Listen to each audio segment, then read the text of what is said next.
नमस्कार. आमच्या स्वामीप्रभूच्या चॅनलमध्ये मी पूजा तुमचं मनापासून स्वागत करते. तर माझ्या दिवसाची सुरुवात झालेली आहे. स्वामींची अंघोळ वगैरे सगळं झालेली आहे. पूजा वगैरे सगळी झालेली आहे. देवघरातली पूजा वगैरे पण झालेली आहे. तर आज मी जरा स्वामींची वस्त्र म्हणजे मी तयार केलेली वस्त्र तुम्हाला थोडी दाखवते. अजून भरपूर करायचे आहेत पण जेवढी झाले तेवढी दाखवते तुम्हाला. मी इथे स्वामींचं सगळं साहित्य असते माझं, दाखवते तुम्हाला. तर हे बॉक्स आहेत, ह्या सगळ्यामध्ये काय ना काहीतरी आहे पण सगळं स्वामींसाठीच केलेलं आहे. मी इथं दुसरं काही ठेवलेलं नाही आहे. तर अशा पद्धतीचे प्लॅस्टिकचे डबे आहेत माझ्याकडं आणि त्यामध्ये मी सगळं स्वामींचं म्हणजे वस्त्र वगैरे ठेवलेले आहेत. आत्ता माझ्याकडे कुठली कुठली वस्त्र आहेत, तयार कुठली आहेत ते दाखवते.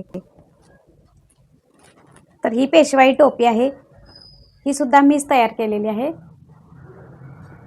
हे असे खडे म्हणजे ही लेस आहे आणि ह्याच्यामध्ये फॉर्म आहे. फॉर्मवरती मी असं हे वेल्वेटचं कापड वगैरे लावून असं तयार केलेलं आहे.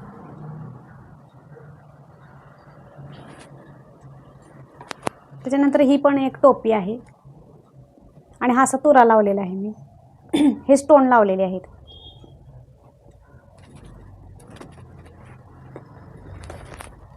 त्याच्यानंतर ही एक टोपी तयार केलेली आहे मी. हा फेटा आहे.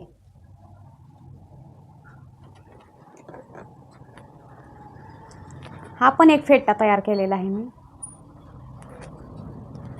आणि ह्याला लावायला इथे लावायला एक पॅच असतोय, तो आहे पण इकडं आहे, तो दाखवते तुम्हाला.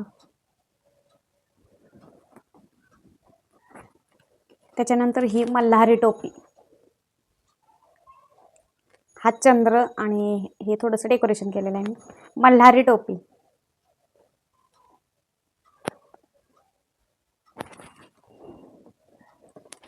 आता ही पण पेशवाई टोपीच आहे, पेशवे टोपी. ही पण तयार केलेली आहे. ही सगळ्यात पहिल्यांदा केलेली मी टोपी.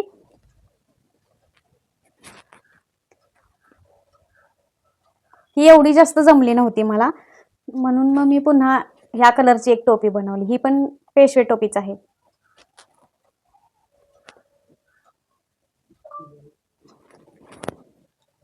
आणि स्वामींच्या डोक्यावरती एक टोपी आहे, ती पण मीच बनवलेली आहे. उपरण आहे, हे पण मीच तयार केलेलं आहे लेस वगैरे लावून.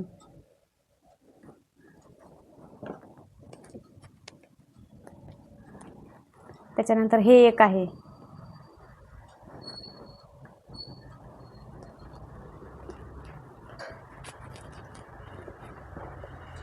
त्याच्यानंतर हे एक आहे, हे पण एक उपरण आहे. हे पण वेलवेटचं आहे आणि ह्याच्यावरती मणी मी लावले. उपरण आहे हे पण.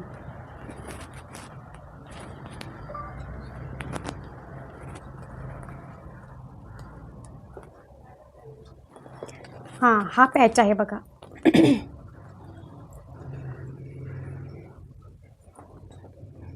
बूच आहे हे ह्याच्यावरचं आहे.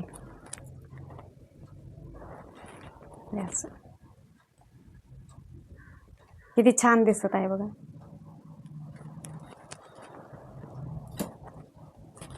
आता हे धोतर. हे धोतर आहे, अशा पद्धतीने मी शिवलेलं आहे आणि ह्याला अशी नाडी लावलेली आहे. फक्त असं कमरेला पाठीमाग नाडी बांधली की झालं.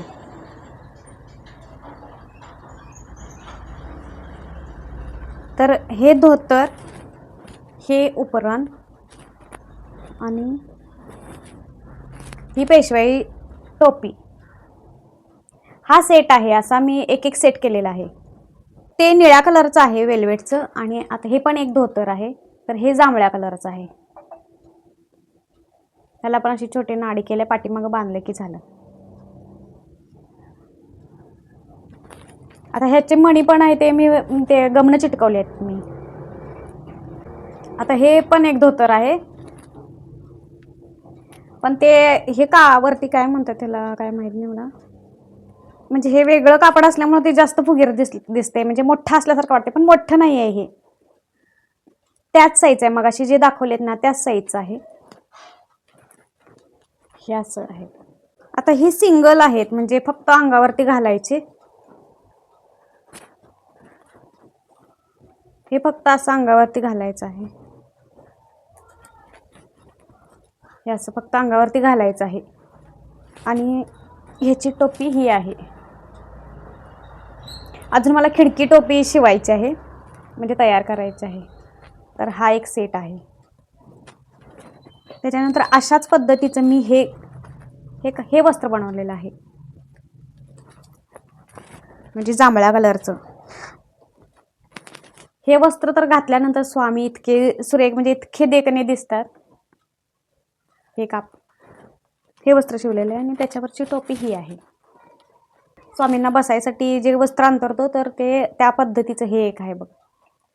आता आज मी जांभळ्या कलरचं घातले, केशरी असे 4-5 आहेत माझ्याकडं. हे आहेत एवढी.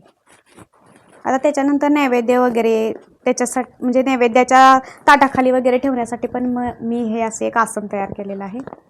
हे पण मी तयार केलेलं आहे. मी अजून वापरलेलं नाही आहे, कारण हे पांढरं आहे आणि घाण वगैरे होईल. तर मला अशा पद्धतीचं गुलाबी कलरचं एक आणि लाल कलरचं एक शिवायचं आहे. म्हणजे माझ्याकडं आहे वेल्वेटचं कापड. आता बघू कधी वेळ भेटते. तर हे असं कमळाच्या आकाराचं आसन तयार केलेलं आहे. आणि स्वामींच्या माळासुद्धा आता त्यांच्या गळ्यात एक आहे आणि अशा पद्धतीच्या ह्या पण माळा मी तयार केलेल्या आहेत. अशा पद्धतीनं मी बॉक्समध्ये स्वामींच्या टोप्या ठेवते. एकाच डब्यामध्ये, म्हणजे एकाच बॉक्समध्ये जर का सगळ्या टोप्या ठेवल्या तर ते तुरे वगैरे असतात, ते मूड असतात. त्यामुळे मी अशा पद्धतीनं सेपरेट ठेवलेलं आहे. आता या डब्यामध्ये माझ्या 5 टोप्या बसल्या. आता बाकीच्या राहिलेल्या आहेत त्या मी दुसऱ्या डब्यात ठेवणार आहे. अजून मला खिडकी टोपी वगैरे पण शिवायची आहे. आता बघू कधी वेळ भेटेल तेव्हा शिवणार. तर अशा पद्धतीनं मी बॉक्समध्ये टोप्या ठेवते स्वामींच्या.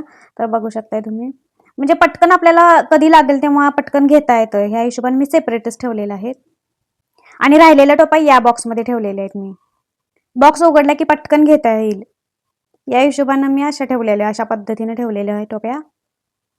आता या मोठ्या डब्यामध्ये मी स्वामींचे टॉवेल ठेवणार आहेत. म्हणजे आता वापरायला 2-3 वरती काढलेले आहेत. हे एक्स्ट्राचे आहेत, म्हणजे नवीन आहेत ते, त्यामुळे मी खालीच ठेवलेले आहेत. ते म्हणजे ते लगेच काय लागणार नाही, त्यामुळे मी खाली ठेवलेले आहेत. आणि ही वरती अंतरायची कपडे, म्हणजे पाटावरती अंतरायची कपडे आहेत, ती त्याच्यावरती ठेवलेली मी. आता त्याच्यानंतर ही अंगावर घालायची वस्त्र, फक्त सिंगल वस्त्र आहेत, ती सुद्धा म्हणजे मोठी वस्त्र आहे ती पण मी ह्याच डब्यात ठेवते.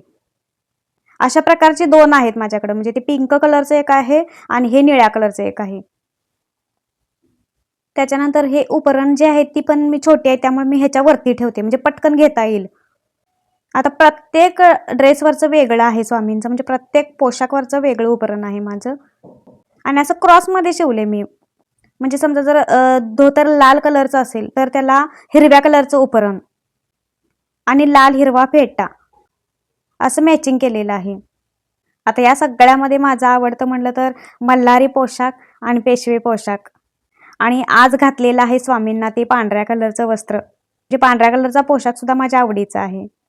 तसं सगळंच आवडीचं आहे. आता हे आसनसुद्धा मला खूप आवडते. तर मी अशा पद्धतीनं सगळं डब्यात घालून ठेवते, म्हणजे पसारा होत नाही. आणि जेव्हा आपल्याला, म्हणजे बघा सकाळी स्वामींची पूजा असते, सकाळी गडबड असते, त्यावेळी अशा डब्यात ठेवलेलं असेल तर बरं पडतं, पटकन घेता येतं. म्हणून मी असं सेपरेट ठेवलेलं आहे, फेटे त्यांची वस्त्र. तर स्वामींच्या पोशाखने 3 डबे भरले होते. आता मी स्वामींचे माळा या डब्यात ठेवते. तर अशा पद्धतीनं माझे स्वामींचे पोशाख वगैरे आहेत. अजून मला भरपूर शिवायचे आहेत, भरपूर प्रकारचे शिवायचे आहेत. तर काल आपण झाडं लावलेली, काही झाडांचं रिपोर्टिंग केलेलं, तर त्यातलं हे सोनचाफ्याचं झाड आहे. किती फ्रेश वाटत आहे आज.